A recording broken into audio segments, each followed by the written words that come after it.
All right, everyone. Thank you so much for joining us. You are joining the Colorado Restaurant Association for our webinar on the next round of PPP funding, what you need to know. We're going to give it just a moment here for folks to join us, and then we'll go ahead and kick it over to Sonia Riggs, the President and CEO of the Colorado Restaurant Association. Let's just give it a minute here.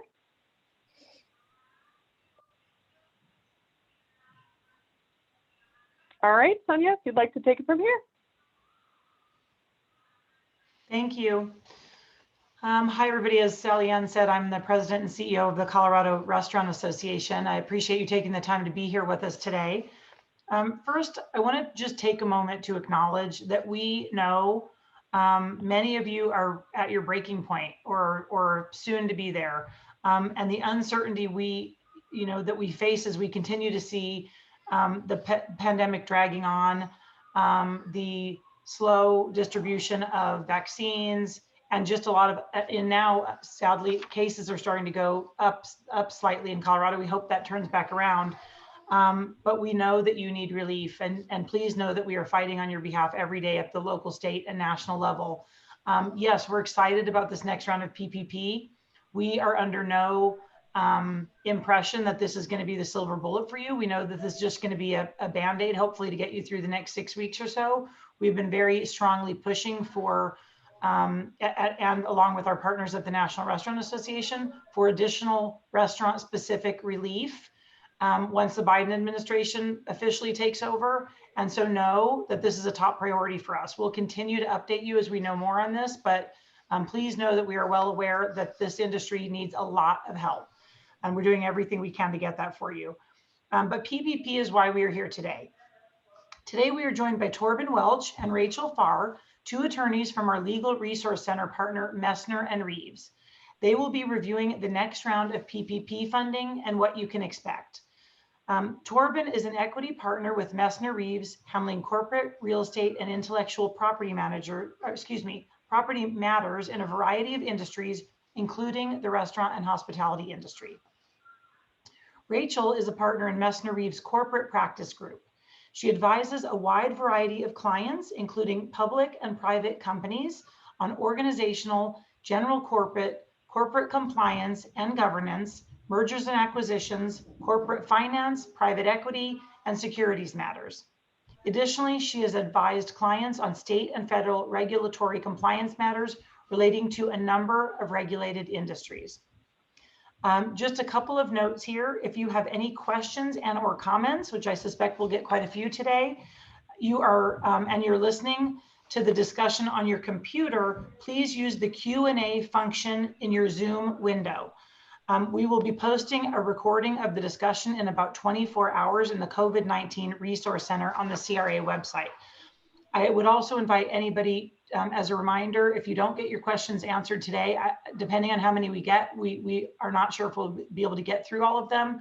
Our folks at Messner Reeves have been so supportive on answering questions following these programs in the past, and I assume they'll be doing that as well.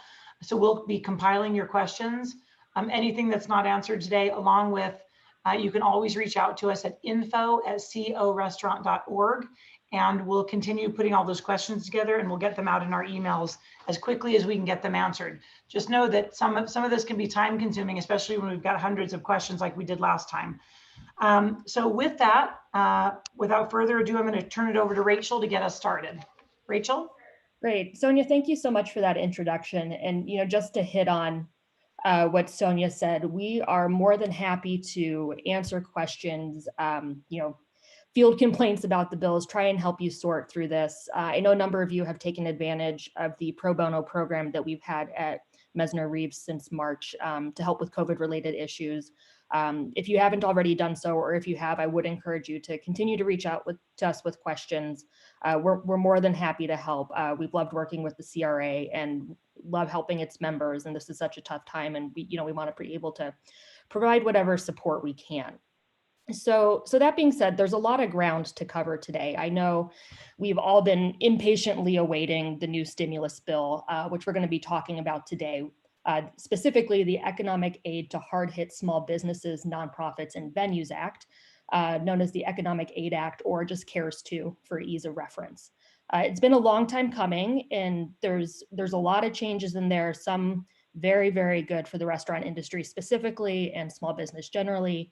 There's some that's confusing, there's some that's unclear, there's some things that, are not exactly what we want, but there's certainly some things that might provide some breathing room for a lot of you in the restaurant industry. So there's four main topics that I'm going to touch on today. I'm going to try to move through things as quickly as possible so Torben and I can get to your questions with the understanding that this is 30,000 foot overview. There's a lot of details. There's 120 pages of SBA regulations that came out about 36 hours ago that Torben and I are getting caught up on. So we'll stick with what you need to know today and then answer as many questions as we can. So I think first we're going to start with changes to the existing PPP loan program, which I know many of you have taken advantage of in the last several months. Next, we're going to move on to the second draw PPP loans. Third, talk about those who didn't get in a PPP loan last year but are thinking about getting one now, and then briefly touch on other financial aid programs. So let's dive right in. So changes to the existing PPP loan program. The first issue that we're getting a lot is timing. The bill came out at the end of the year. Everybody wants to know, when is this financial aid going to be available? We got an answer a couple nights ago. The PPP portal is going to be open starting Monday for regular PPP loans, and the 13th for second draw PPP loans. The caveat with that is that as part of the goal of this stimulus bill, they're really trying to get PPP funds, where they are really needed. And I'm sure you remember the frustration of the initial PPP rounds when you see that major corporate restaurant groups are getting PPP loans. Everybody was angry about that. And they really have tried to address some of those issues with this next round. So the portal is initially going to be open only to community financial institutions, primarily those that serve minority and women-owned businesses. When it's going to be opened up to larger lenders is TBD at the moment, but I would expect it would be later next week, not too long after it opens. But the idea is really to give these smaller lenders and smaller borrowers a chance to get in where they might not have in the first round of the PPP program. So the other end of the timing question is, when is this going to end? Currently, they intend to keep the portal and the loan program open through March 31st. So it is a relatively short period of time.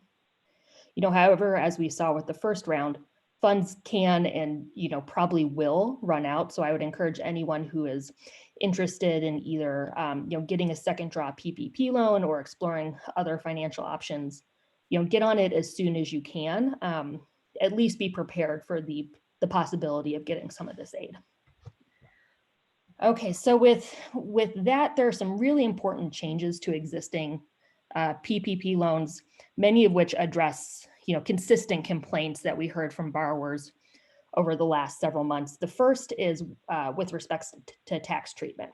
So the original CARES Act that came out in March explicitly said that any forgiven loan funds were not going to be treated as taxable income to the borrower, which was, great, perfect, exactly what we wanted to see. The problem is that it also did not say anything about, deductibility of expenses using basically those free loan funds. And, with that, the IRS took the opportunity to say, that's great that you can get this forgivable PPP loan. We're not going to permit you to take ordinary necessary business expenses or deductions in your tax return for anything for which you used PPP loans for. That left, the accounting world, the legal world, the restaurant world, everybody wondering, how big are our tax bills going to be if we can't take those business deductions? So this has been clarified. So not only is a forgivable PPP loan not going to be counted as part of your taxable income, you can continue to take your business deductions as you normally would, regardless of whether or not you used forgiven PPP funds to pay for those. That is a huge tax benefit. I wanted to hit that first. It's not an issue that's necessarily at the forefront of everyone's mind, so wanted to get that out there first. The second big change when it comes to existing PPP loans is there's a pretty wide expansion of the list of expenses that qualify for forgiveness. Again, a consistent criticism we heard from many of you is that, payroll's great, but if we're closed, that's problematic. Rent and utilities, that's great that that's covered, but that doesn't really capture a lot of our business expenses, especially when it came to complying with health requirements at the local, state, and national level. So this new round of PPP legislation, which is retroactively going to apply in certain circumstances to existing PPP loans, includes the following 4 additional categories of expenses for which you can use your PPP loan funds. The first is operations expenses, things like business software, cloud computing services, HR software, accounting software, things like that are used to facilitate business operations. The second is supplier costs. That's a huge one that we got feedback from those of you in the restaurant industry. So now PPP funds can be used to pay suppliers of goods that are essential to the operations of your business. When it comes to non-perishable goods, the contract needs to be in place prior to receiving your PPP loan. But most importantly for the restaurant industry itself, this is going to apply to perishable goods regardless of when you enter into your supplier contract. So you can get your PPP loan, contact your suppliers, pay for perishable goods with the PPP funds, and have that be a potentially forgivable expense. The next really important category that's going to now be covered by PPP loan funds is worker protection expenses. Think of your operating capital expenditures that you had to put in place to comply with public health guidance, drive-through windows, sneeze guards, PPE for your employees. That's all now covered in a forgivable expense with your PPP loan. The final one probably doesn't apply to most of you. I hope it doesn't. It's covered property damage costs. So if you were unfortunate enough to deal with looting or property damage due to public disturbance in 2020, and this was not covered by insurance, PPP loan funds can be used to cover that. So this greatly expands the universe of how you can use PPP loan funds. If you already received a PPP loan and it has not already been forgiven, so important distinction, you have a PPP loan and it has not yet been forgiven, you can seek forgiveness if you used money to cover these expenses. So you're not missing out on these broader categories if you've already been using your PPP funds and you still have some money left over. So the 60-40 rule remains in effect. It's great that they've expanded the uses. There still is the requirement that at least 60% of your loan be used towards payroll expense. So keep that in mind. It's helpful, but it doesn't change that calculation as to, where you're incentivized to put the majority of the funds, and that's in payroll. So the next big change to existing PPP loans comes about with their interaction with the EIDL grants, the Economic Injury Disaster Loan Grant Program, which many of you took advantage of. If you recall, that was a grant of up to $10,000 from the SBA directly. That changed over time and went from being $10,000 to $1,000 per employee. There was a lot of confusion around that, but the main takeaway from that program was if you did receive one of those EIDL grants directly from the SBA, it would be deleted from, or it'd be subtracted from your PPP forgiveness amount. So, for example, if you used your PPP fund or funds 100% correctly, you were eligible for 100% forgiveness, but you got a $10,000 grant from the SBA, that $10,000 would be deducted from your forgiveness amount. That caused a lot of frustration. I think that wasn't a very well advertised element of the PPP program, and I know it came as a surprise to a number of borrowers. Now that is not going to be the case. If you receive an EIDL grant, that's not going to reduce your PPP forgiveness. That is also going to be retroactive. So to the extent that you've already sought forgiveness, you saw your forgiveness being reduced because you got one of those SBA grants, there is going to be a process to rectify that. We don't know what that is yet, but I imagine it'll be a little messy and it's going to take a little bit of time to put in place, but it's in the statute. It has to be put into effect. So hang tight for additional details on that.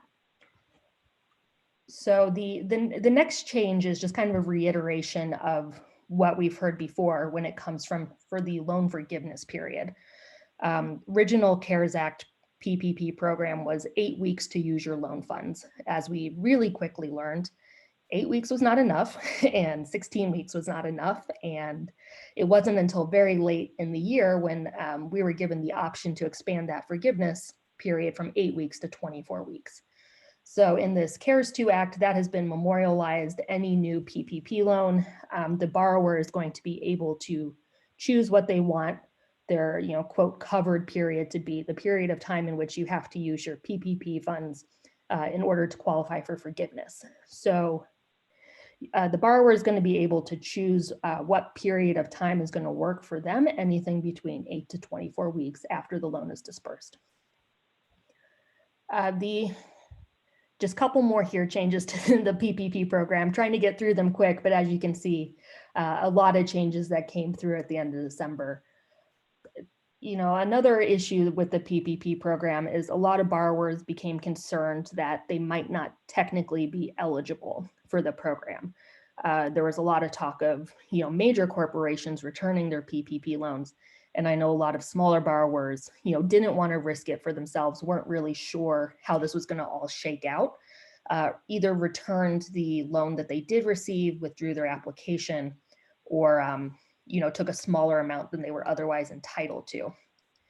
So the CARES 2 Act made clear that those borrowers who had concerns about their eligibility, they can reapply or they can request an increase in their PPP loan amount to the extent that they forewent their loan with their prior application or gave back some of the funds. So if you're one of those people, I would recommend you speak to your lender about the details of that.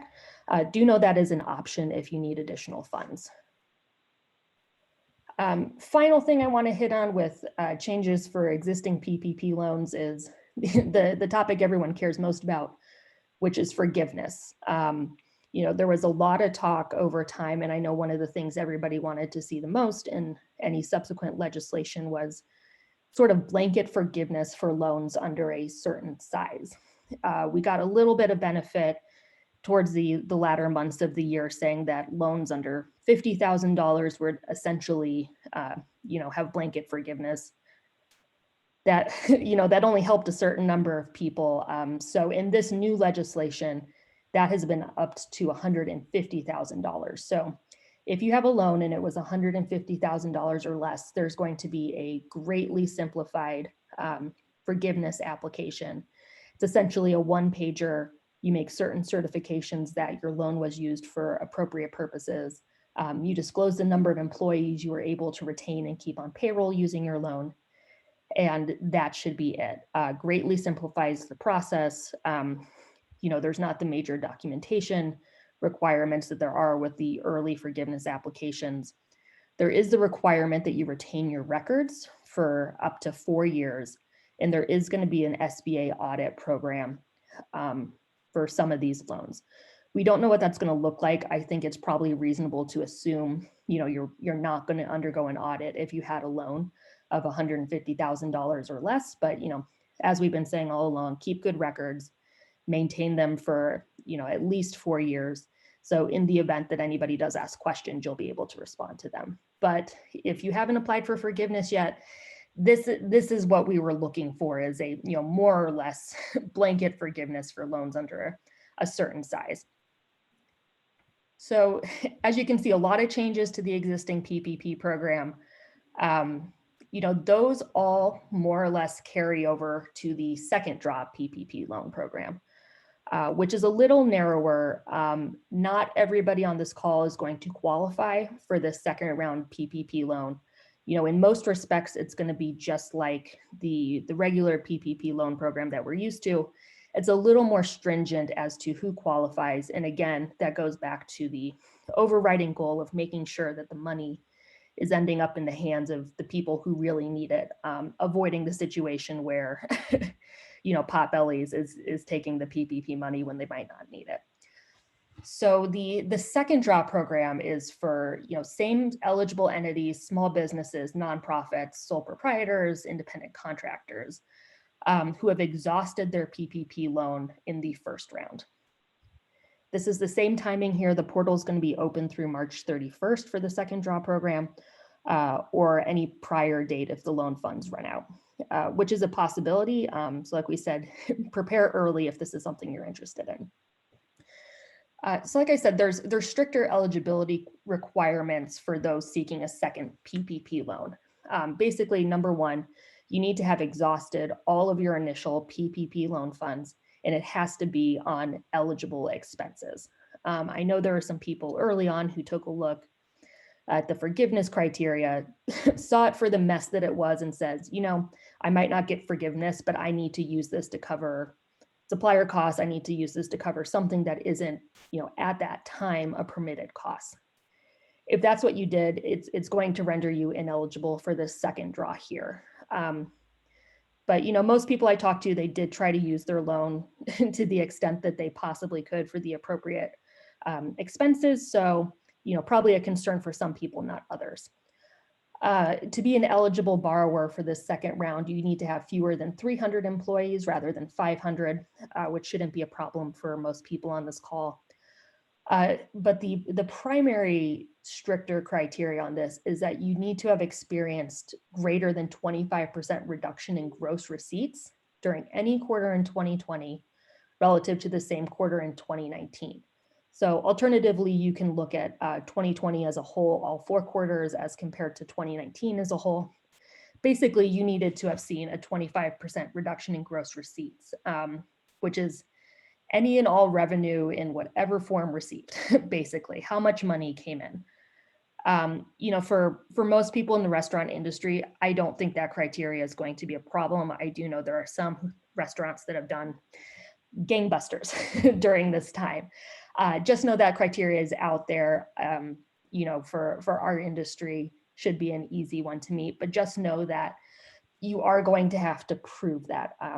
Depending on the size of your loan, you're either going to have to show that as part of your loan application or as part of the forgiveness application for the second draw PPP loan. So if you're applying and you think you're kind of, borderline as to whether it's actually 25% reduction, sit down, go through the numbers, make sure that you're actually eligible, because you are going to have to prove that at some point. There's a number of other ways in which a business can be ineligible that aren't really, applicable to most of us here, so I'm not going to go over them.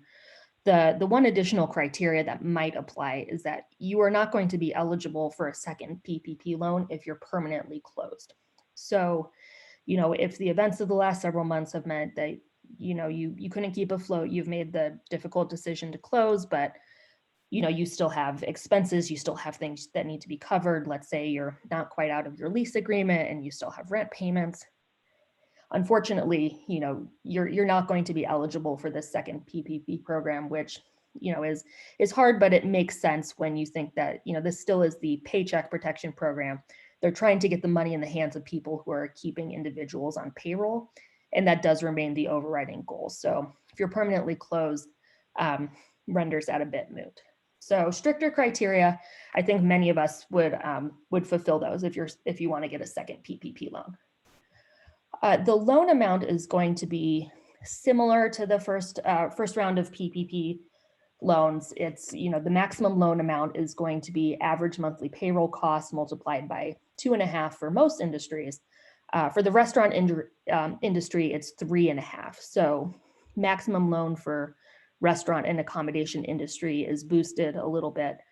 I've heard from some people with the original program that 2.5 times payroll wasn't helpful. It was too much money for not going to the right things. They didn't have the payroll costs they needed at the time.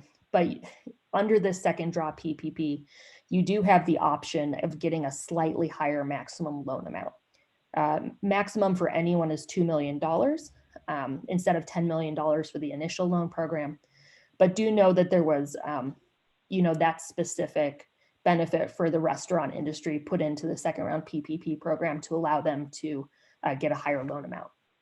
There's, very detailed information as to how payroll is to be calculated. There's different methodologies for seasonal employers, for self-employed individuals. That all can get worked through with your lender. There's going to be SBA guidance on that as well. They're going to be in the best position to help you figure out, what exactly you're able to borrow. Loan forgiveness for these second round PPP loans is going to be, the same as the first.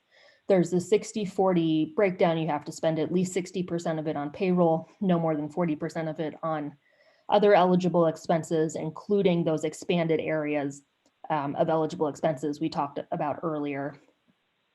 So that all applies, the same safe harbors when it comes to reductions in numbers of employees, reductions in employee salaries, things like that, that have been in the forgiveness applications for several months now. Those are all going to be the same. So, it's great that there's a second bite at the apple here. There's still fairly strict criteria for forgiveness that are going to have to be followed.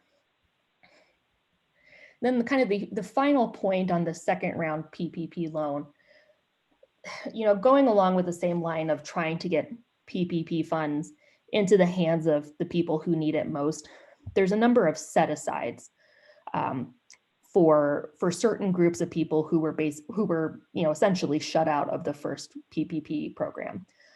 So when it comes to the second round PPP program, there's about $25 billion that's going to be set aside for very small employers, which is employers of 10 or fewer, or for loans that are under $250,000 and located in low income neighborhoods. And then there's specific criteria as to what qualifies as a low income neighborhood. You'd be surprised. There's a lot of them, in the Denver, Boulder area that do qualify. So, certainly don't let that put you off of looking into this. Just do know that there are certain borrowers that are going to be prioritized simply because they didn't have a good shot of getting a loan to begin with. So that covers changes to the existing PPP loan holders, second round PPP loans. There's a few kind of updates for those of you who, were otherwise eligible for a PPP loan, but maybe didn't apply for one last year. And I can certainly understand why, if you wanted to wait and see, how that worked out. Keep in mind that if you have not received a PPP loan, you are still able to do so. The portal is going to be open until March 31st or until the funding's extinguished. The maximum loan amount is now $2 million rather than 10. That shouldn't impact, too many of us too much. Certain changes, being able to determine what your forgiveness period is between 8 and 24 weeks. That's going to apply to any new PPP loan that is granted in 2020. You're still going to be able to take advantage of the new categories of expenses that you can use and be forgiven. It's kind of you're going to be able to take advantage of the benefits we've gotten in this new stimulus legislation and the benefit of, past 10 months of SBA and Treasury guidance we've had kind of explaining the program. There's also set-asides here for new PPP applicants. Same thing for employers of 10 or fewer employees, for borrowers located in low income neighborhoods. But I do encourage you, if you haven't received any PPP money and you think you could use it now, certainly reach out to your lender, ask them specific questions about how the program might be more beneficial to you now than it was back in March when it was created. Definitely explore that option if you're still looking for funds. So a final thing I wanted to hit on, the PPP program is what people are most interested in, but that's by no means the only source of financial aid at the moment. So the economic aid, or the CARES 2 Act, which we're speaking about now, expanded some of the prior financial aid programs in addition to the PPP program that have been in place for a while. Keep these in mind. If you have questions, reach out to Torben and myself, reach out to your lender, reach out to the SBA. Just want to make sure everyone is aware that these programs are out there. So the first is the Employee Retention Tax Credit, which was created with the original CARES Act back in March. It was an either or with the PPP program. You could either take this tax credit or you could get a PPP loan. So, many people that I spoke to kind of did the cost benefit analysis, thought the PPP loan might be a better way to go, and forewent the early employee retention tax credit program. The good thing with CARES 2 that we're talking about now is you no longer need to choose between the two of them. If you took advantage of this tax credit program in 2020, you're going to be able to take advantage of the PPP loan program in 2021 and vice versa. So don't need to choose at this point. Look at both programs, apply for one, apply for both, whatever you think is going to be best for your business. So what this is, it's an expanded employee retention tax credit under this CARES 2 Act for Q1 and Q2 of 2021. Primary differences between the tax credit previously and the tax credit now. The new credit is up to $14,000 per employee for Q1 and Q2. Last year was a maximum of $5,000 per employee. So it's a significantly expanded tax credit. Additional employers are eligible. Last year, in order to take advantage of this tax credit, you needed to show a decline in gross receipts of more than 50%. That has been reduced to 20%. So it greatly expands, one, what the tax credit is, and two, who's going to be eligible to use it.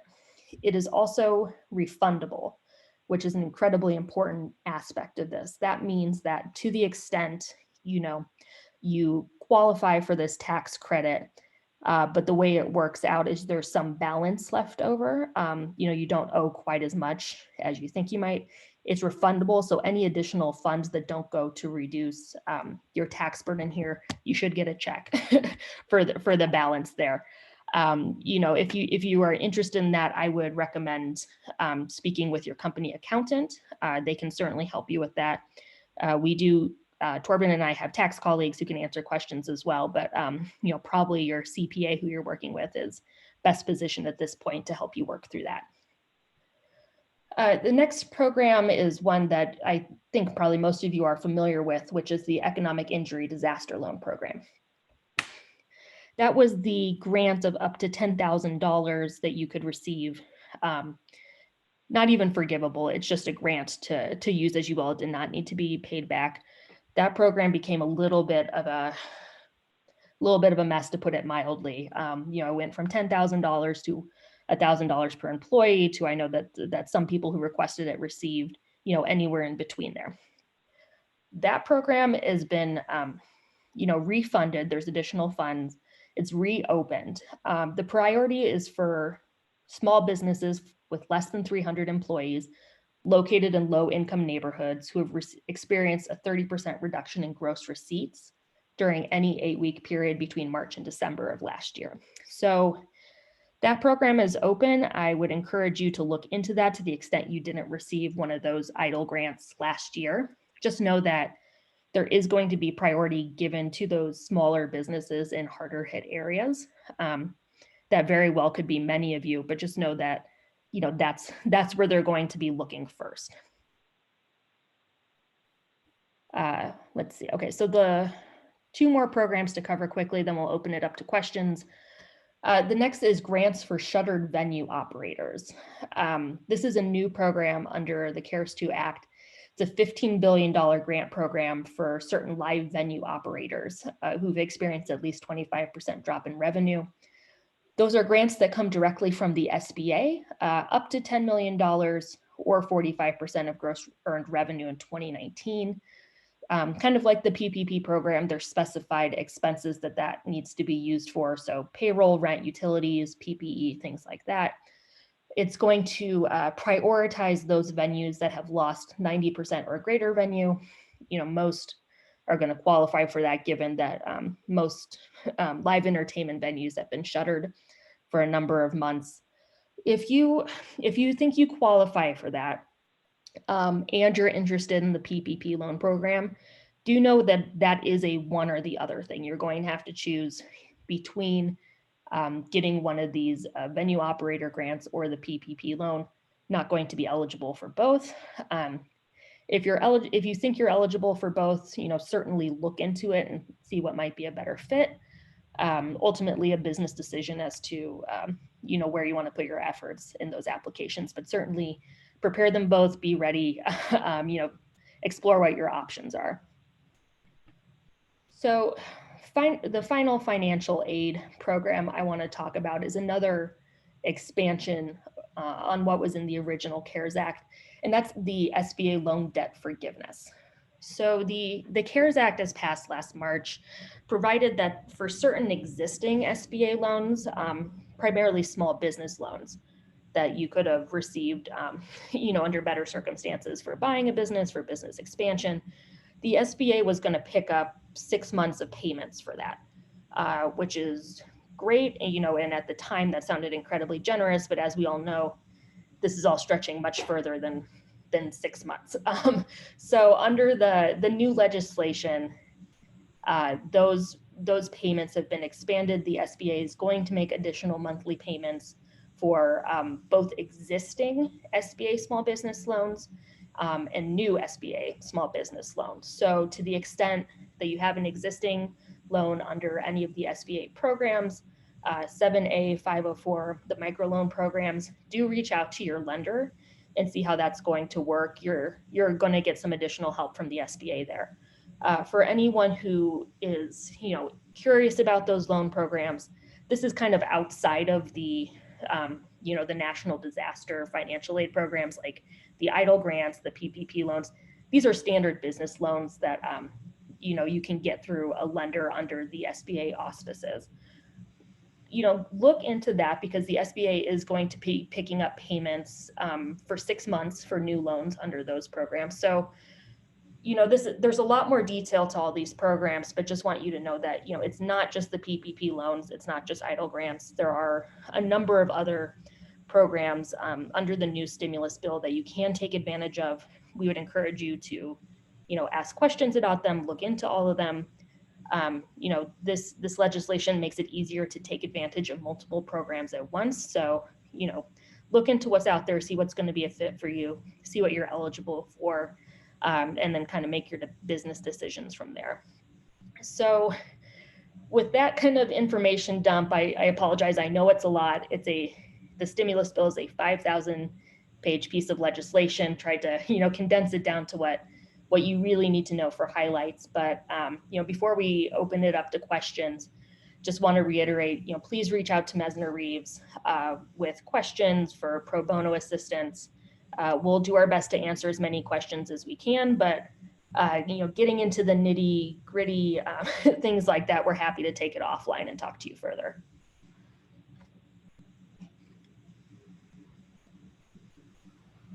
Great, thank you. I appreciate that, Rachel. So is it okay if we just jump right into Q&A then? We've got a lot of questions here. Yeah, let's do it. We do. Let's do it. So the first question I see here is in reading through the National Restaurant Association update, I'm wondering about the community banks having first dibs on applications, and if we need to be sourcing a community bank to apply with. Also, what constitutes a community bank? Yeah, so I'll address that first. So what constitutes a community bank is basically dependent upon the state rules and regulations. A community bank is one that is located generally in a rural area serving underserved communities and is eligible to make FDA mortgage loans. And so it's a weird way to do it. In Colorado, the community banks are Colorado Community Bank, First Community Bank of Colorado, Community Banks of Colorado, and then there's some up in Greeley and in the mountains that have that. Essentially what it is, it's not going to be your big banks. It's not going to be a U.S. bank. It's not going to be a Wells Fargo. It's not going to be a credit union, although credit unions sometimes can qualify. If you're already banking at one of those that is primarily a local state bank that is doesn't have a lot of branches outside of Colorado, then that probably is a community bank and you can go there. I do not necessarily think you ought to go source one if you're not already banking there. The head start that they get, what we are being told, will be Monday and Tuesday of next week. That on Wednesday it'll open up for other borrowers. I don't think it's worth it if you're not already banking with one of those community banks. And I talked to my contact today at Community Bank of Colorado and asked this very question. What are they seeing? Are they going to see an influx of potentially new clientele looking specifically for this? And they are not planning that that's going to happen. So they are planning as just business as usual. They will get kind of first dibs and kind of get in there. Once everybody gets in the queue, it's going to happen. If you are in the position to do so, it probably wouldn't hurt. I would talk to the bankers at those banks first and see what their account requirements are. A lot of the banks, and during the first round of PPP, initially it was you can open a deposit account for $50 and then you were good to go. And if they had access to a better way, you could do that. That changed in May or June to where those requirements were, if you're only coming to our bank for PPP purposes, well, then you need $5,000 deposits. We need to do a verification and we need to do that. It was taking a couple weeks. You don't need to do that here if you don't want to. You're absolutely happy, you can, but it may not be worth that wasted time if you have to do something over the top. So talk to the community bankers if you want to. If you're already banking with them, absolutely go and initiate that application on Monday or Tuesday, because then you'll get it out of your hair sooner. All right, I have the next question here. Can these funds be used for something that was already purchased, such as a patio enclosure, and for those who winterize their patios? So I'm thinking through that question. Usually no, it's usually on expenses that are after the date that it's been achieved. What we tell people when they have purchases that occurred prior to the funding date of the PPP loan, the PPP is a line item essentially. It's earmarked for specific purposes and specific stuff. But technically what that means is if you are otherwise going to contribute some of your cash available to payroll, you're not doing that, so you have another bucket of cash that you can use for something else. So it's kind of a line item thing how it's happening. But if you had an expense that occurred prior to the funding date, that's probably not going to be included in a forgivable portion of that expense for PPP purposes, because it was incurred prior to the date that your loan was funded. Now, if you're not concerned about forgiveness of any of this amount, then that's a whole different story and we can talk about it. But we encourage, and as Rachel said, you have the opportunity with your payroll, check that. That's where most of this money should go anyways. 60% has to go there. So just keep on track and do that and you probably will be okay. So, and I'm going to ask a follow-up there because I know that this question is going to come in now that you've answered that, Torben. Say, for instance, someone receives a PPP loan and they decide that they want to use that money to winterize their patio in order to sort of comply with state and local public health guidelines that recommend that outdoor dining is safer. Could that be potentially like one of the PPE type of expenses that could be forgivable? That could be. And we'll use the word could be. We don't know for sure yet. I would say that is a fair argument, and I would be very comfortable making that argument. And I think we could establish that it would be. We do not have real state-based guidelines on what actually is mandated or required to comply with that portion of the new PPP CARES 2 Act.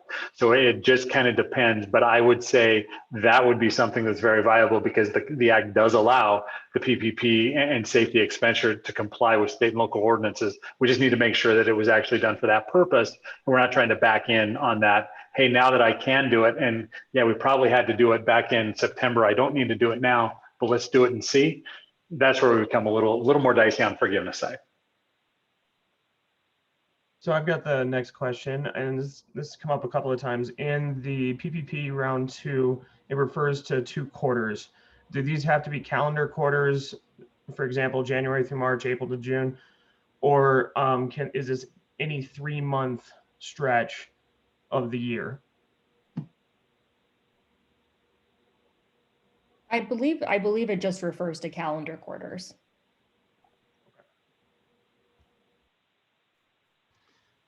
Next question. Many of us have not been able to hire back nearly the number of employees we had last February. The first round allowed for that specifically and made an exception relative to forgiveness. Can you talk about what's happening there in this round?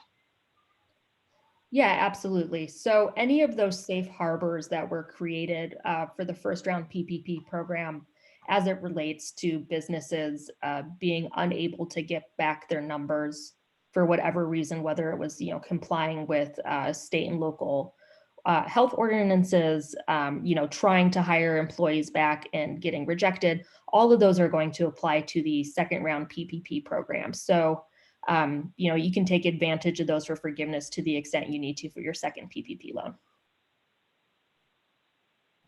All right, I've got the next question here. This person says, my bank has not started the forgiveness process. When will the simplified application be available? And then the second part of that question is, do I need to seek forgiveness for my first PPP loan before applying for my second?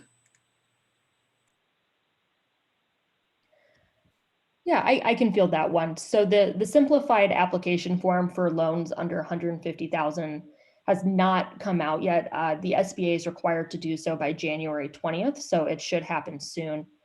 I've not seen a requirement that you go through or receive forgiveness for your first PPP loan in order to qualify for the second. The real qualification is you must have exhausted those PPP funds on eligible expenses. Obviously the clearest way to show that it's been used for eligible expenses is to go through that forgiveness process and have the bank and the SBA approve it. But there's nothing specific that requires it. I think that's something where, the lenders might have a little bit more guidance and a little bit more leeway in how they're going to be processing those. So a little bit of TBD on that, but there's no explicit statutory requirement that forgiveness be obtained for the first loan first. Okay, so we've got a question here. It says we're a restaurant group with six restaurants, all with different FEINs. Based on the summary that the National Restaurant Association sent out today, it looks like they would be able to apply for up to $4 million. Is that correct? That is correct. So in the new guidance we received, there's a little bit more guidance on what it means to have a company group for those who have multiple restaurant locations, sort of under the same umbrella of ownership, name, things like that. They are going to look collectively at the amount of money that is applied for, and the kind of group, the restaurant group as a whole, is going to be limited to $4 million for the second round loans. Thank you. Next question. This person's asking for the criteria of seeing a loss of 25%. Can you clarify? It only needs to be one quarter, correct? So if I have a loss in quarter 2, but not in quarter 3 or quarter 4, would I still be eligible? Yes, yes, that's correct. It's a 25% reduction during any quarter in 2020 relative to the same quarter in 2019. You do have the ability for some smaller employers, they know that they might not have access to the same kind of quarterly filings that bigger businesses would. That's why there's also the alternative to look at 2020 as a whole versus 2019. But the requirement is only to have one quarter as compared to the same quarter in 2019. All right, and then looking to apply to prove that 25% decrease, what is their definition of receipts? Will financial statements and P&Ls work? Yeah, financial statements and P&Ls will be what is required. And remember, that's the comparing quarters. So make sure you have it from 2019 and 2020, the quarters, to make sure they're comparable and you can see that. That's technically what they will look at. And again, this is kind of self-reporting initially, unless your banker really gets down into it. So you need to make sure you are presenting your banker with sufficient information to make it an easy determination to take that decision out of their hands. So if you know in Q4 2020 that you were 30% down from Q4 2019, whatever documentation you can present that shows that clear and concisely, that is what's going to behoove you to do it. So take a little bit of time to get your paperwork in order before you go do that, because this requirement is a little more detailed than what we had in PPP round 1, where it was kind of people were just signing whatever. This is going to be looked at a little bit more. So anything you can present to your banker to make it clear and concise that there was a reduction, that is the documents you need. I am telling people that it's going to be financial statements and P&Ls is the easiest way to do that. So a couple of people have asked for just some more clarification around, so can you explain what is covered by forgivable supplier costs? What costs can we use? Sure. So unfortunately, so that showed up in the legislation itself, the definition of supplier costs. And typical as to bills like this, it's very vague. We're looking to the SBA for additional guidance as to what's covered, and the SBA punted to the same definition that's in the legislation. So verbatim, supplier costs is defined as payments to a supplier for goods that are essential to the operations of the borrower pursuant to a contract or purchase order in effect before the PPP loan is dispersed, or with respect to perishable goods in effect at any time. That is the only definition we have. The SBA did not provide any more color on that. I would imagine, as we saw with the PPP round 1 for things like rent and utilities, we will get more guidance. Just don't have it yet. Thank you. Next question. Can you take a lower amount than the 2.5 times payroll in order to stay under the 150K? Yeah, absolutely. The 2.5 times average monthly payroll is just the maximum loan amount, but you are not required to take that full amount. Do CARES Act grants contribute to revenue in terms of calculating the 25% loss? That is, Yeah. Go ahead, Rachel. I was just going to say that's a great question. Torben, go ahead. Yeah, so we do not have particular guidance on that, but what we do is we go back to the definition of gross receipts. And gross receipts has been included as any income coming in from whatever source required. The funny thing is they specifically excluded PPP loan money that has been forgiven previously. That was done primarily to just comply with their new position on taxes, that those aren't going to be taxable and pass through. So if you had a PPP loan, you would exclude that amount from the calculation. As it sits today, and my interpretation of it is that the CARES grant, since it was not forgiven, even though there was nothing to be forgiven, it wasn't a debt, but that will likely be treated as income that will be included in that calculation. That said, that has been one of the most vague parts of this 5,000-page bill and the subsequent regulations. You would think that would be something they addressed. They have not yet. So we've got a question here. We opened a second store in April of 2020. So our combined revenue is not down over 25%. However, our existing store revenue is down over 30%. Would they be eligible, or are we able to get a PPP based on the same store sales being down? Both stores are the same entity. I'm not sure I have an exact answer to that. My guess would be no, since they're the same legal entity, they would be looking at the collective financial statements. Might get some more guidance to help there, but I would say they're going to look at revenue from both restaurants. Thank you. Several people are asking this. For the second round in PPP, is it 3.5 times 2019 or 2020 average payroll? That's another great question. So it is either 2019 or the 12 months prior to when the loan is sought. So there's two different periods that can be looked at, 2019 for ease, or the 12 months prior to the loan application. All right. What is the final ruling on S Corp shareholders' maximum salary that may be included in calculation of PPP forgiveness? Final ruling is there is no final ruling yet.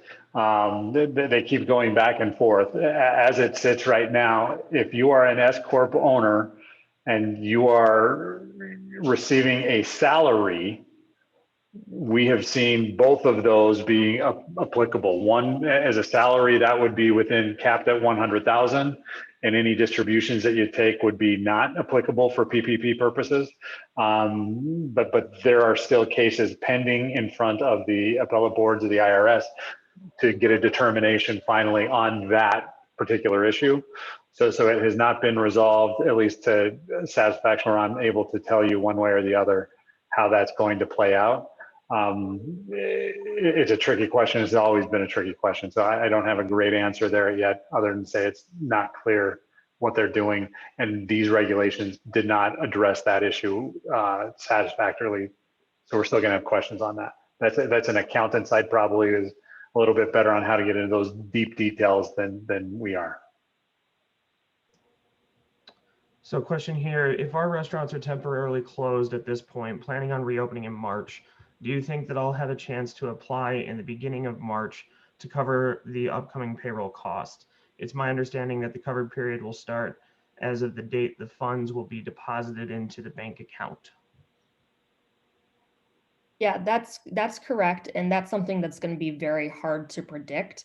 As we saw with the first round PPP, the loan funds ran out relatively quickly. I think we're in a different position here. One, borrowers saw how complicated the PPP loan program became and how often it changed. And I think there's a certain level of frustration that could, prevent people from seeking either a first-time loan or a second loan. On the flip side, the current state of the world is persisting much longer than anyone thought. So I could really see it going either way. It's unclear what the demand is right now. And I think that's something we're not going to be able to determine probably until the next couple of weeks to see what the first couple of weeks of applications look like. It is correct that, as soon as those loan funds are dispersed, that's when your covered period starts for use of the loan funds. But do keep in mind, you can choose any period of time between 8 and 24 weeks in which you're going to use that loan. So if you apply in February, you can choose a 24-week forgiveness period, hold on to the money until you reopen. There's no issue with doing that. Okay, next question. If we are a female-owned restaurant, is there any indication that we are better off applying for PPP round 2 via our smaller local bank as opposed to applying again at the same larger corporate online bank, who, by the way, ended up accepting us for PPP round 1? I asked because I know PPP round 1 had many challenges with smaller banks getting access to the SBA portal, which forced us to have to apply for PPP outside of our local bank. Do you suggest that we apply at more than one bank to increase our chances of getting PPP on round 2? Strategy question there, right? So as a minority woman, veteran-owned business, you do have a little bit of there's money earmarked for you specifically, no matter which bank that you're at. If you are banking at a community bank, like I said before, a smaller bank, you will likely be able to get your application approved a little bit quicker because you can apply beginning on Monday and Tuesday, but your other bank already has your application. So the National Banking Association has recommended that if you already have an application in, the application process is going to be a lot simpler and a lot easier because they already have most of your information. And that's something that the SBA actually put in the regulations for the difference between PPP1 first draw PPPs and second draw PPPs. Second draws, they actually recommend stay with your bank because the application's simpler because they have your information. So it's just kind of a strategy that you need to make. Either way, it's probably going to work because you're looking at applying on Monday or Wednesday. And if you're not planning on applying Monday or Tuesday anyways, then just go with the bank that you already have applied to because they have your financial information already. All right. This person says, we have multiple entities all under one parent company. Can we apply under the individual sub-entities that had a 25% loss, even if the parent company did not see a 25% decrease? Yeah, and that's similar to the question we talked about for what's called a company group a few minutes ago. You certainly can, as long as it's a different, LLC or corporation, different EIN. Those entities can and should apply for their own loans. There is a limit to how much the group can get collectively. For the second round PPP, it's $4 million. So keep that in mind. But each individual entity can look to its own financials to determine their eligibility for the second round. So this question, they say, I know we can't take the ERTC if we used the PPP for the same payroll, but can we take the ERTC for payrolls we paid with the EIDL?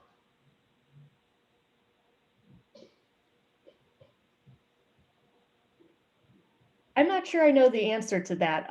My instinct would probably be no, but I have not seen that specific question answered. Torben, do you have any insight on that? Yeah, I haven't seen that question either. That's one. Let's dog ear that one, and then I will look into that, and we can get a better answer. Great, thank you.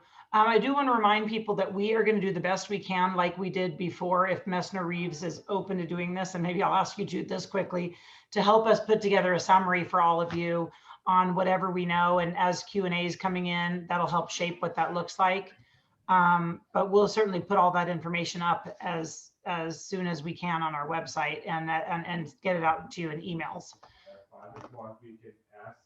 Okay, Torben and Yeah, Rachel. yeah, Okay. Sounds great. we can do that. And then the other question was, I've seen a couple questions along these lines. For those businesses that just opened in 2020 for the first time, are they still ineligible for PPP loans?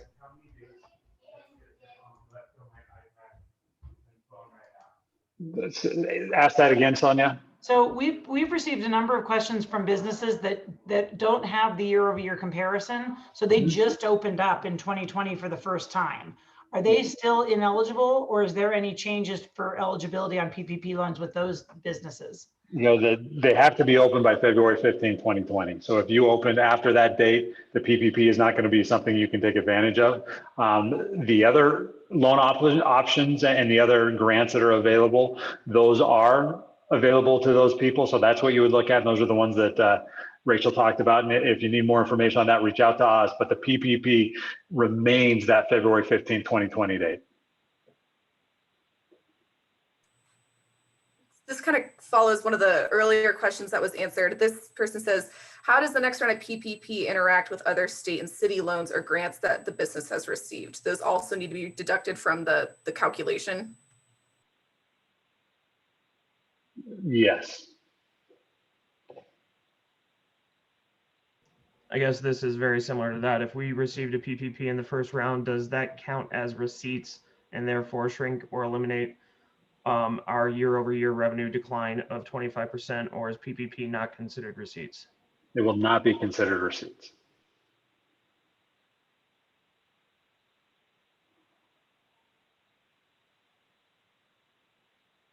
Sorry, just trying to find the right question here. Can owner guaranteed payments, no salary paychecks, count toward the number?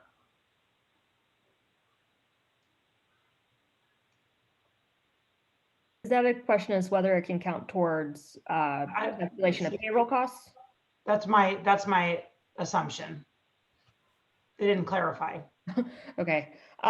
They can. There is specific guidance as to how to treat guaranteed payments and things like that when calculating payroll for purposes of maximum loan amount. A little too specific for us to get into online, but we do have guidance on that if they want to follow up with us. Okay. All right, I have a couple people just asking where they can apply for this next round. Do they have to go to their lender, or can they just apply on their own? Yeah, so you're just like the other PPP draws, your lender's going to have a specific portal that's going to be there. If you go to the SBA PPP page, when the portal opens up, generally, they will have a link to it, and then you can submit there and then get routed to the different banks. From my experience, you're going to be better off, though, without having the SBA assign you to a bank, is to go to your bank, contact your banker, and they'll have a separate portal that's opened up. The banks that I've talked to, the bigger banks, the Chase, the US banks, and Wells Fargo, they should have their portal updated over the weekend. I know they're working on that to incorporate second draw and first draws. So my understanding is those will be ready on Wednesday when it goes live to connect to the SBA portal. That said, if you want to go directly to the SBA website and apply there, you can. Our recommendation, though, is to go to the bankers you know and who know you and who you actually have a banking relationship with already. It's just a lot easier when you're transmitting bank statements and things like that they can access and utilize if they need to.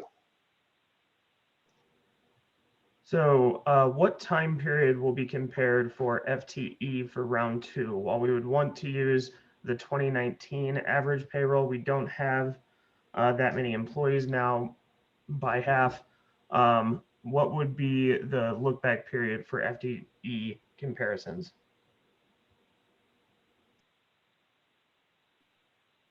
That is not something I know off the top of my head. There's very specific methodologies depending on what type of employer you are. There's different calculation methods for for LLCs, for seasonal, for self-employed who have employees, self-employed who don't have employees, things like that. So we do have guidance on that. The SBA guidance that came out just the other night does set that out, but I don't know the comparison periods off the top of my head, unfortunately.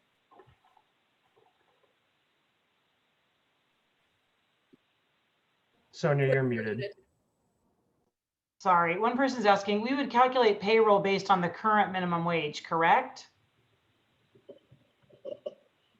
The minimum wage has just changed 8 days ago. Is that what Right. they're? Yes. Yeah. So, Yeah. so you would be, that is your, at the time, it's whatever the minimum wage is at the time of the application. So if that's what it's going to be to calculate it, and you obviously haven't submitted the application yet, it would be, yes, the new minimum wage that just went into effect. Do total gross receipts include employee tips? If they are, it depends how you calculate them, is my understanding. So if they're pooled tips, which you guys do, then it wouldn't be included as tips, and then that would be wages, not technically wages, but that would be money that are pooled, that the company then is distributing, then that would be included. If they are not pooled tips, and I don't know many companies that don't do pooled tips anymore, but if it is some where it goes directly on a day end or weekend basis to the waiter or waitress or the support service staff, then that would not be included in receipts in most cases. So this person is asking, do NAICS 722-515, so snack, non-alcoholic beverage, bar, ice cream shops, cafes, donut shops, etc., get 3.5 times payroll, or is it strictly restaurants? Yeah, and it's my understanding as I pull up the actual rule, they would be entitled to 3.5 to 5% as well. If you heard that, I had a frog in my throat. I'm sorry, but yes, the answer is yes. They will be, yes. And forgive me if you already clarified this, because I've seen several iterations of this question. Are we required to have our first round of PPP loan to be forgiven before we can apply for round 2? And if that's the case, what if we've already applied for forgiveness, we just haven't gotten, we're in the process where we've submitted the forgiveness, we're just waiting to hear back? That's a great question. So there is no explicit requirement that you've received forgiveness before applying for the second round. But again, there's a twofold criteria: one, that you've exhausted your first PPP loan, and two, that it was on eligible expenses. We don't know at this point, the determination of whether you used it all on eligible expenses, whether that's going to be solely looking at your forgiveness application, if that's pending, if they're going to ask for the same information. If you didn't apply for forgiveness, what they're going to look for. That has not been worked out, but there is no explicit requirement that forgiveness be granted yet. So to the extent that you're interested in a second draw loan, I would say, reach out to your lender and they'll provide you what guidance they're working with. Okay, is comparable FTE part of current loan forgiveness standards? It is, but there is a number of safe harbors as it relates to FTE employee count that have been created over the last, 6 months or so. All the safe harbors that were created as it relates to businesses who couldn't get their employee numbers back up, who were shuttered due to, local ordinances and shutdown orders. All of those safe harbors for the original round of PPP loan programs are going to apply to the second round. So information on those is available through the SBA, through the Treasury. It's all included in the instructions for the forgiveness application. So if interested in seeing the exact details of those, I'd recommend going to treasury.gov, sba.gov, and finding those details there. So, and forgive me if this has already been answered. Will the payroll amounts for the 3.5 times be based on 2019 payroll numbers or 2020 payroll numbers?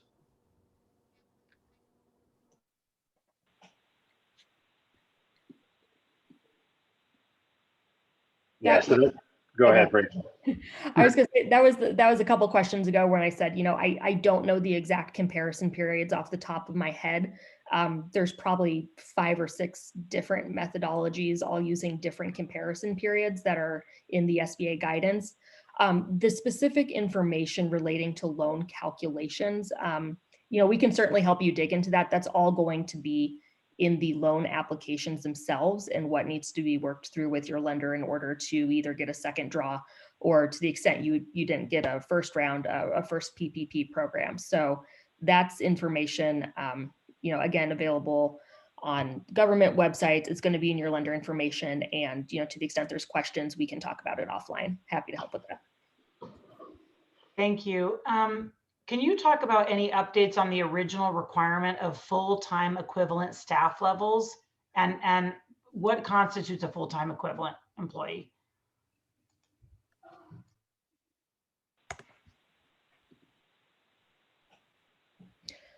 You know, I believe it's been a while. The guidance on that came out quite a number of months ago.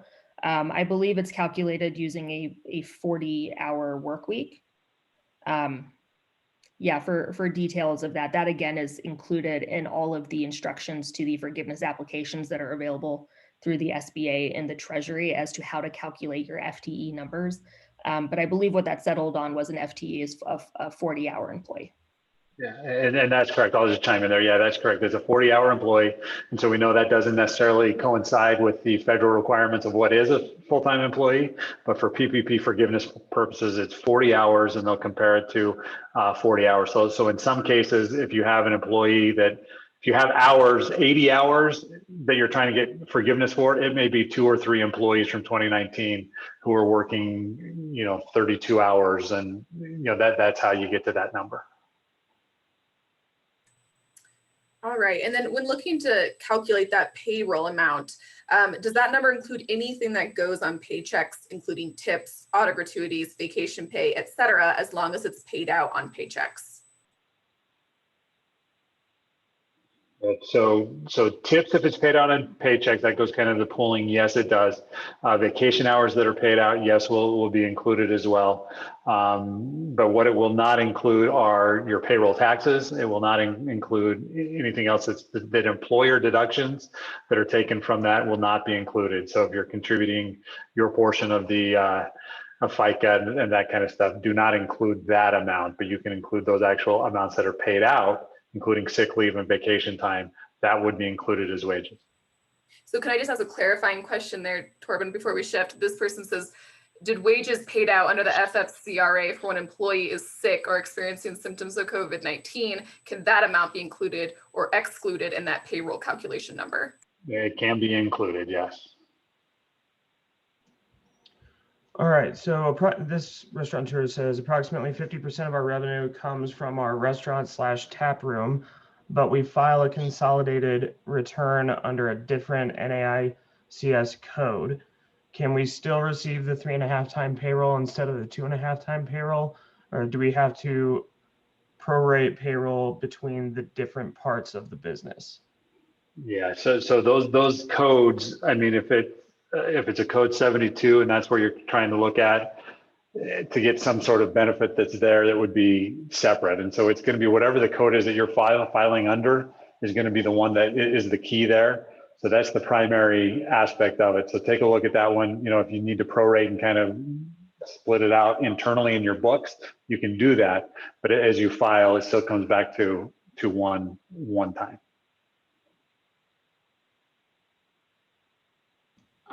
Okay, I've seen a couple questions here about, so I know you mentioned earlier that they're not eligible if they didn't open before February of 2020, but several are saying that they started around January or even those that maybe have started like in December of 2019. Can you talk a little bit about if they don't have their 2019 tax data or what information will they need to be prepared for to apply for a PPP loan? Yeah, so if you open, say, January 30th, you absolutely are eligible. And then they'll look for, if you did not receive a draw, so this would be your first draw PPP, then it kind of goes through the same process. So you will still compare it to the most recent quarter, 12 months looking back. There's not a lot there, but now we have a little bit more information. So you can go Q1 2020 is typically what they'll look at, and they will use Q1 2020 as the comparable to a different quarter in 2020. So you would look at, depends on where you're, like Q3, and assuming that Q4 you were more profitable, you look at Q3, compare that to Q1 if you opened in Q1 2020. That's your base quarter for comparison purposes.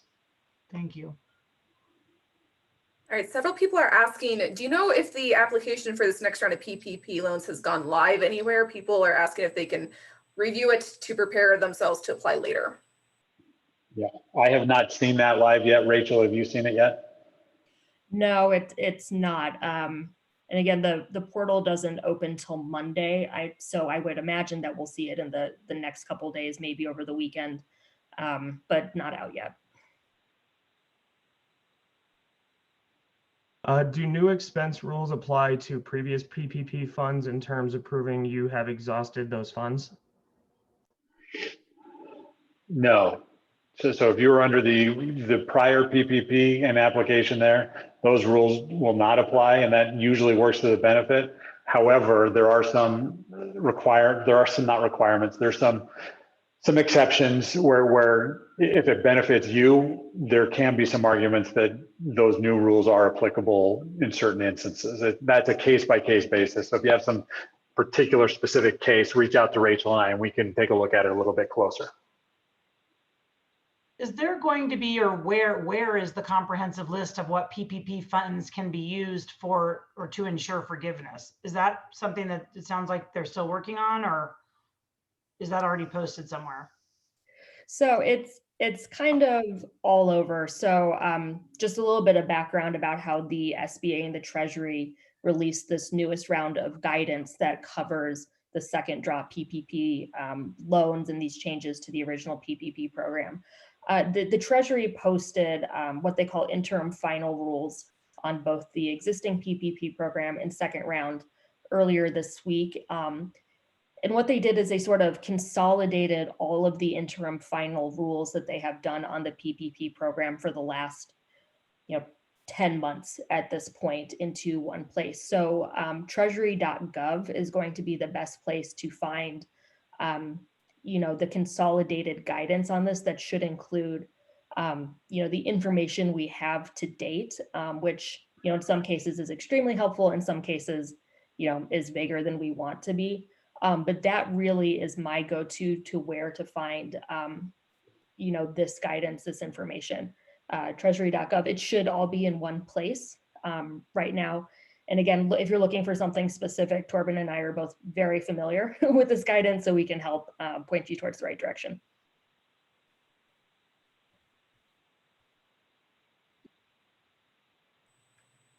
Okay, so if someone was unable to exhaust their first PPP loan because 2 or 3 of their locations haven't reopened, can they return the money and then reapply for the second round? I don't know specifically, and Torben, tell me if you disagree. My guess would be no, because the use of the PPP was not predicated on being open. The directive was to use the funds for payroll, regardless of whether or not anyone is working.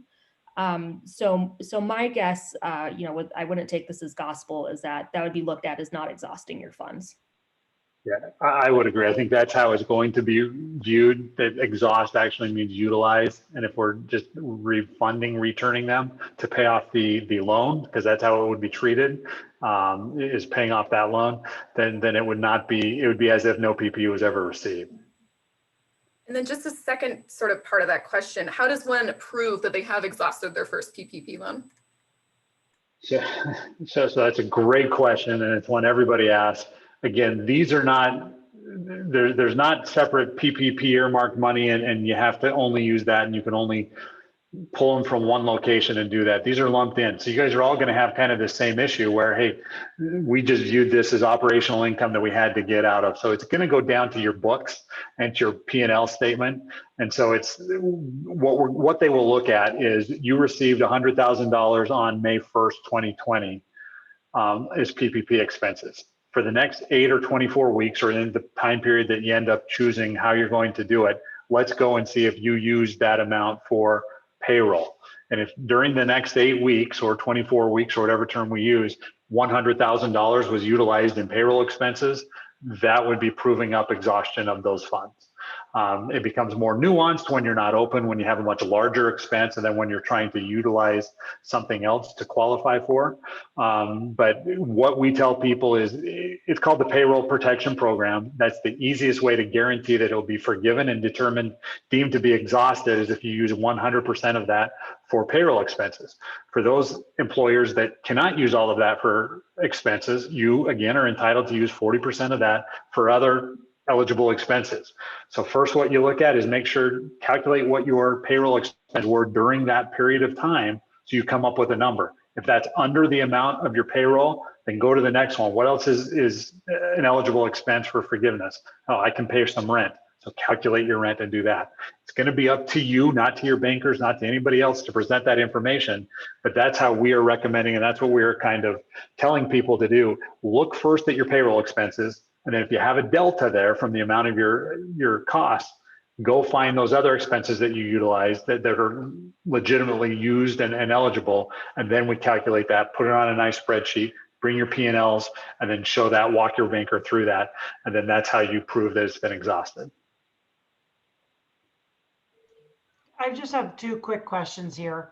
One of them is, one person's asking, is current financial viability a disqualifying event, or is it just based on gross revenues for up one quarter being down at least 25%? It's just looking at the gross receipts quarter to quarter. Okay, and then another person is saying, can you please define a 3-month period? Is it a consecutive 3-month calendar period or a consecutive fiscal period? Yeah, it's a calendar quarter, so that's what it's going to be. January, February, March is going to be one 3-month period. So typically they won't look at April, May, June, because that straddles the quarters. But they use the quarter system most commonly. Okay. I can ask one. Oh, go ahead, Nick. This one should be relatively easy. What is the time frame to exhaust the PPP in this round? It's the same period, 8 to 24 months, and it's weeks, and you can choose the time period between that, but you have up to 24 weeks to do so. If you received an EIDL grant in 2020, can you receive another one in 2021? It depends on the amount of the grant you received. If you received the full $10,000, you're not going to be eligible. If you received some lesser amount, you are potentially eligible to get a grant in the amount of any difference between what you received and $10,000. Remember, there is going to be priority for certain grant recipients, so keep that in mind, but the potential is there if you did receive less than the full amount originally. I have a question here. So for the first round of PPP, we did not include tips in the calculation. Is it possible to go back and amend the first application to receive that as well? There's no way to go back to, I mean, if you're talking first PPP, that money's gone. So no, so there is no way to do that. Corbin, we have a couple of questions here on an issue that you already touched on, but I'm just gonna, because I see a couple of them, I'm gonna go through it one more time. Will POS system sales reports suffice to prove the 25% reduction in Q1? There's no way we're going to have our Q4 2020 books closed and P&L ready by Monday. So any alternative statements, I mean, it does not have to be year-end stuff. It can be month to month. There is absolutely no requirement that it has to be even official statements, but you have to prove up something. We're giving you best case scenario is you're going to walk in there on Monday to file the application and submit to them documentation that shows year-end 2020, this is what it was. But that doesn't have to be that way. You can do alternative forms of proof, and you can actually just send a spreadsheet, and they may contact you when they review it looking for backup information, and you can talk about it then if you want to get your application in. But you know, as we talk about why you need P&Ls and financial statements, makes it easier on you, makes it easier on your banker, but it doesn't have to be that way. Whatever information you have that'll establish that thing and that amount you're trying to establish, that is what you're okay to submit. Is an EIDL eligible for the debt forgiveness payment extensions? Our first payment is due on May 2021. Can that be extended for 6 months?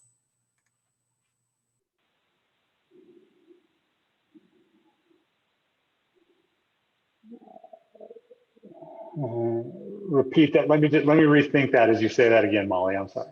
No, it's fine. Is an IDLE eligible for the debt forgiveness payment extensions? Our first payment is due on May 2021. Can that be extended for 6 months?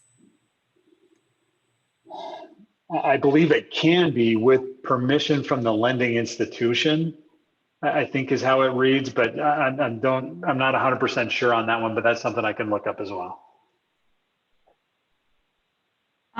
I have somebody that's asking, we use a large national bank and it took them a long time to open the portal for the first round.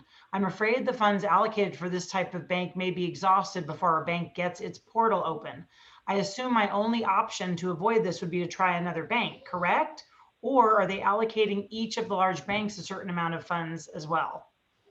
Yeah.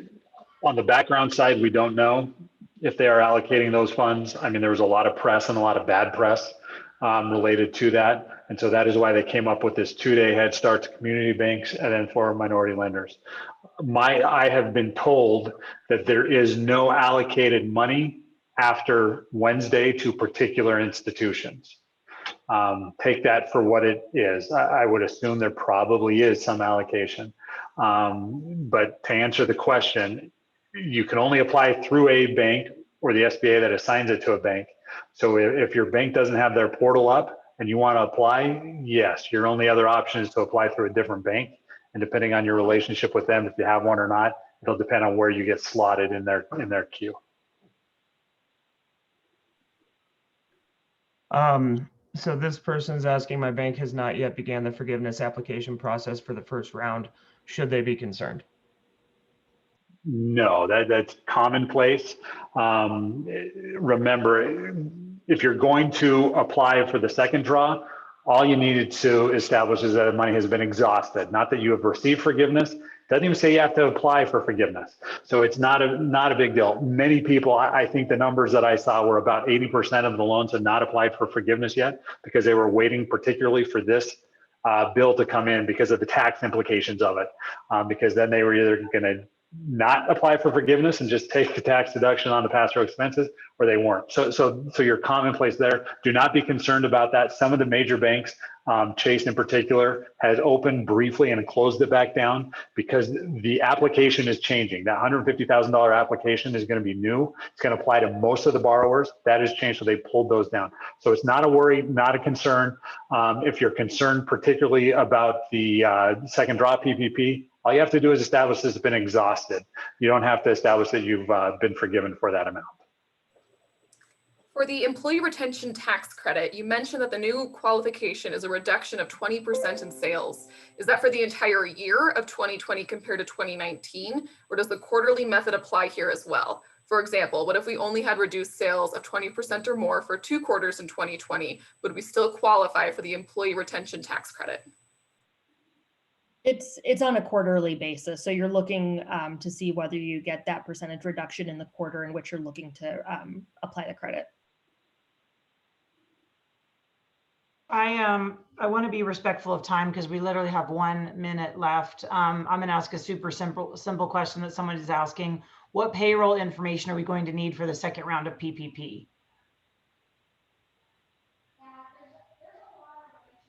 Yep, we have no reason to believe it's going to be any different than the first. So if you applied for a PPP loan originally, you're using the same lender, they're likely going to be looking for the same payroll records that you submitted before, whether you use a third-party processor or for some other method.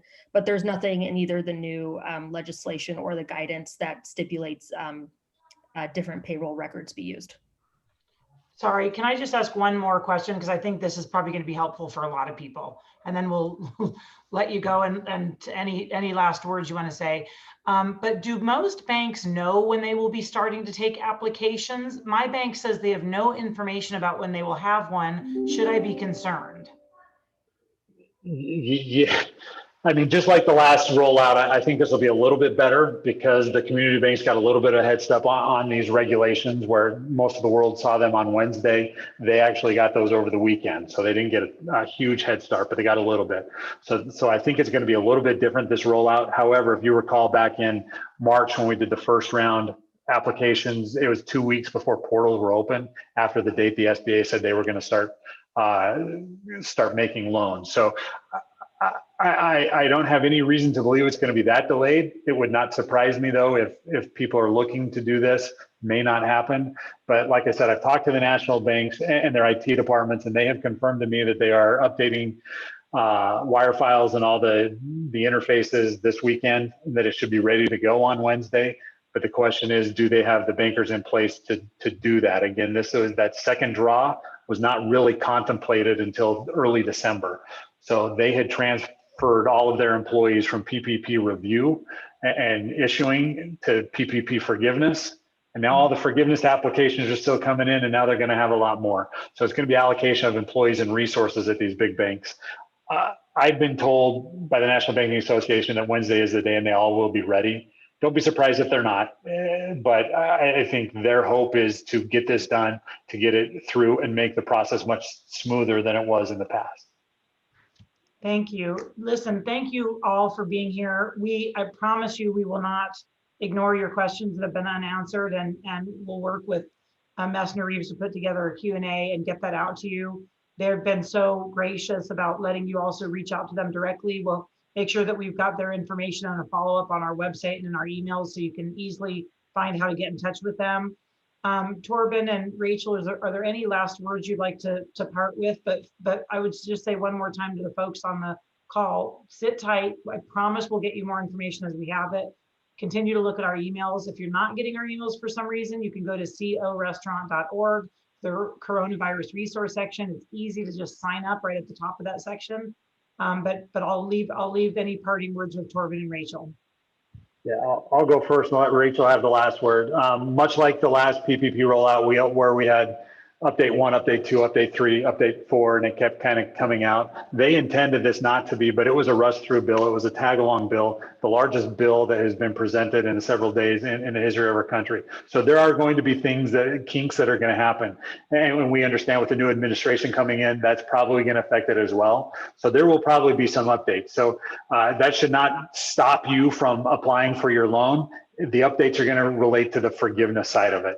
And so when those come out, we'll update you, we'll update CRA, everybody will know what's going on. But if you have some questions and something seems kind of odd, you're probably right. There will be some updates from that. And the forgiveness will be a little bit better once we hit that. So just keep that in mind. There's a lot happening. We get it, and we'll keep you up to date as best we can. Yeah, and just to add on to what Torben said, the first round of PPP was really painful. I know, particularly for borrowers, but we felt it as well. We were getting new quote final rules every couple of weeks that seemed to completely change the program. I'm hopeful that with this second round, it's a little bit more figured out. I would anticipate fewer kind of abrupt left turns in the guidance we get, but as Torben said, it is going to become trickling in. We stay on top of it. We always know when it comes out. So, really do feel free to reach out to us, and we'll do what we can to help. All right, terrific. Well, thanks again. Like I said, look out for more information soon, everybody, and don't hesitate to reach out to our office as well at info@corestaurant.org. Take care, and we'll get more information soon. Thanks, everybody.